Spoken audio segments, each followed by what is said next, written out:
portion of the meeting is the prepared speeches, and the first speech is by Jane Trider, and the first evaluator for Jane will be Peter Ash.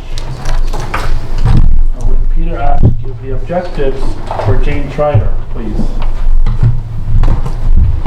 The purpose of this project is for the member to learn or review basic research methods and present a well-organized, well-researched speech on any topic. The member will present a well-organized, well-delivered speech. The speech may be humorous, informational, or any style the member chooses. Speech, content, and style should work together.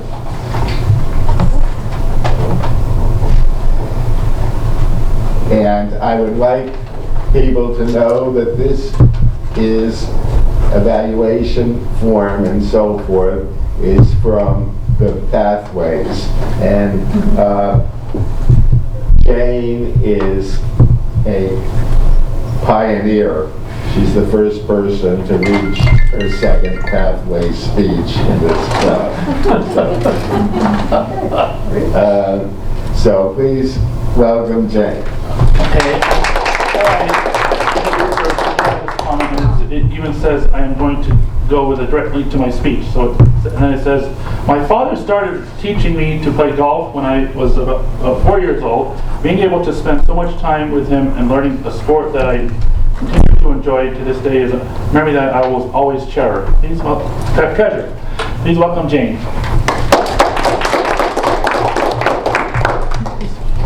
I'm not going to use the mic. Everybody can hear me. Most sports, not everyone has to play, but most sports update and look at their rules every single year. They do minor adjustments, they do some tweaks, they may add a rule here or there. Golf this year decided to jump in with both feet, and they changed a lot of rules. From soup to nuts, there was a bunch. Why did they do this? The United States Golf Association and the Royal and Ancient of Scotland, where golf began, were the ruling bodies of golf, decided it was time to try to simplify things. The rule book of golf is pretty thick. There are many, many exceptions. They're going to try to make it easier for those of us that play, try to make it simpler, hopefully speed up the game a little bit, which has become a problem. What are some of these rules? One, how to drop a golf ball. For those of you that don't play, you might say, well, one, why are you dropping it? And two, why would you drop a golf ball when you're out there on the course? A couple of reasons. Typically, you are someplace you shouldn't be. Either your golf ball has gone adrift and you can't even find it, or you're under a tree, on rocks somewhere, and you have to put a new one in play. Sounds simple enough. There's a prescribed area you measure off and you drop the ball. Well, golf ball's pretty hard. If you drop a golf ball, it's going to bounce. The rules as we stand now, you drop it from, well, as we did stand, you drop it from shoulder height. A lot of times, you are not in the soft grass of a fairway. So when you drop the ball, it's going to bounce. They said, oh, let's change this. You can drop it from down here. This actually makes it a lot easier, because when you drop it, it tends to not roll. In the past, you drop it from here, it's gonna go boom, you gotta go chase it, bring it back. Takes time, takes energy, slows things down. Make it easier, we're doing a short drop. Another rule, when you drop a golf ball, in the same scenario, again, you're a place you're not supposed to be. Jane's ball has come to rest behind this tree.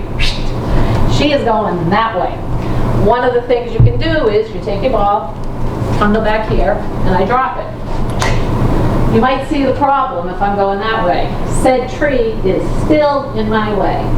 I am not Tiger Woods. I cannot cut the ball around the tree, go over it. What's going to happen? Probably going to hit the tree again, or end up in some unsuitable spot. So they said, well, you know, you can go back and drop it. But guess what? We're going to let you go over here one if you want, or the same distance on the other side. Well, now if I'm over here, I got a shot at getting around that tree. without hitting it again. Again, simplify, speed things up, try to get people going out on the course. Third thing they changed, there are hazards on the golf course. A hazard is exactly what it implies, hazardous place. You do not want to be there. It's in a brook, in a lake, in a pond, woods, ditch, could be anywhere. Various rules apply to various types of hazards. Complicated. What am I supposed to do here? Well, the ruling bodies decided, okay, we're going to rename this. These are now all called together a penalty area. Now it is a penalty if you get in there, but all of the rules now apply the same. If you're in a penalty area, whatever you do, they're the same for each penalty area. That helps all of us. And this will bring my filial relationship to my father back in. There's another rule that now says you can touch things in the penalty area. I can move a rock. I can hear my father yell like, "Jay, what are you doing? Don't touch it, you're in the hazard." No, Dad, I'm in the penalty area and I can touch all I want. So I hear him again from 40 years ago yelling at me, which is a good thing. I enjoy it. So these are some of the rules that have changed in golf. Initially, this year, it's been pretty complicated, and it has led to most of us carrying a list, literally, a paper in your bag, to try to remember what are the things that have changed. I want to do it right. Golf is also very unique in that you call the penalties on yourself. There's no one out there. There's no rules official following you around, unlike on the professional tour. You're on your own.